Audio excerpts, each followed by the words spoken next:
जय सद्गुरू मंडळी, रंजना किचनमध्ये आपलं मनापासून स्वागत आहे।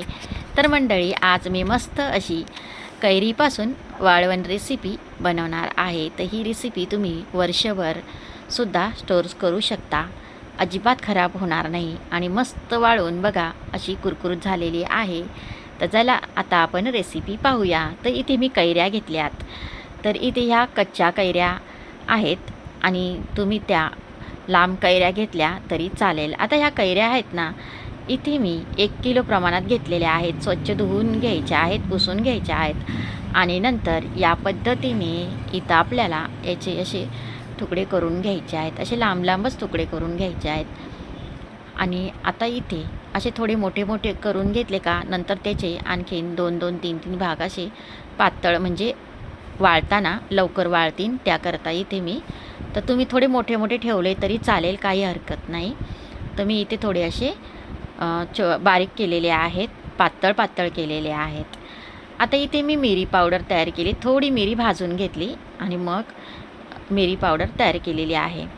आता इथे बघा या पद्धतीने मस्त आता आपल्या कैऱ्या तयार झालेल्या आहेत चिरून। आता इथे मी धना पावडर घेतले, जिरा पावडर घेतली। जिरा पावडर आहे ना, ती थोडी भाजून मग जिऱ्याची पूड करून घेतलेली आहे। आता इथे जिरा पावडर आपलं टाकून झालेलं आहे। आता इथे मिरी पावडर पण टाकून झालेली आहे आणि इथे आता मी जे काळं मीठ असतं ते टाकून घेतले। हे बघा, काळं मीठ टाकून घेतले। आता इथे थोडं साधं मीठसुद्धा आपल्याला टाकून घ्यायचं आहे। आता तुम्ही पाहू शकता इथे थोडी हळद घेतली, ती सुद्धा टाकून घेते। हळद टाकून घेतले। आता इथे थोडं लाल तिखट आहे ना, ते सुद्धा टाकून घेते। हे थोडं कलरचं आहे आणि हे थोडं तिखट आहे, हे घरचेच आहेत माझे लाल मसाले। आता बघा इथे आहे ना, थोडी पिठी साखर टाकून घेते, छान चव येते पिठी साखर टाकल्याने। आता इथे पिठी साखर टाकून झाले। आता हे सर्व मिक्स करून घ्यायचं आहे आपल्याला, हातानेच मिक्स सर्व करून घ्यायचं आहे।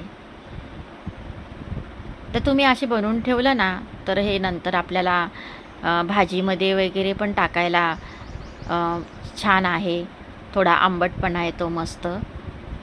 आता हे सर्व चोळून झालेलं आहे बघा, कैऱ्यांना मिक्स करून झालेलं आहे। चांगलं मिक्स करून घ्यायचं आहे आपल्याला।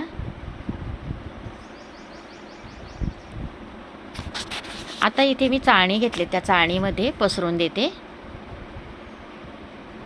तुम्ही पण असं करून बघा, आपल्याकडे भरपूर कैऱ्या असतात। आता इथे मी एका चाळणीमध्ये नाही तर ताटामध्ये असे 2 ठिकाणी पसरवलेले आहेत। खायला खूपच चटपटीत लागतात मस्त।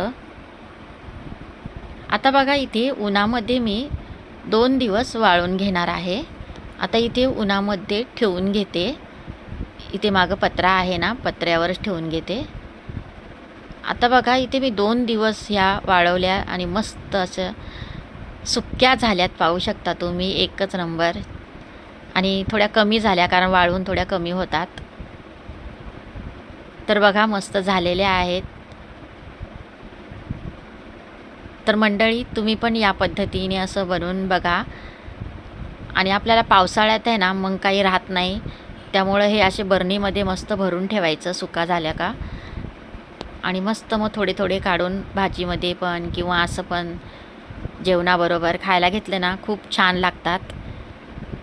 बघा एकदम सुके झालेले आहेत मस्त। तर मंडळी, रेसिपी आवडली तर लाईक, शेअर आणि सबस्क्राईब करा।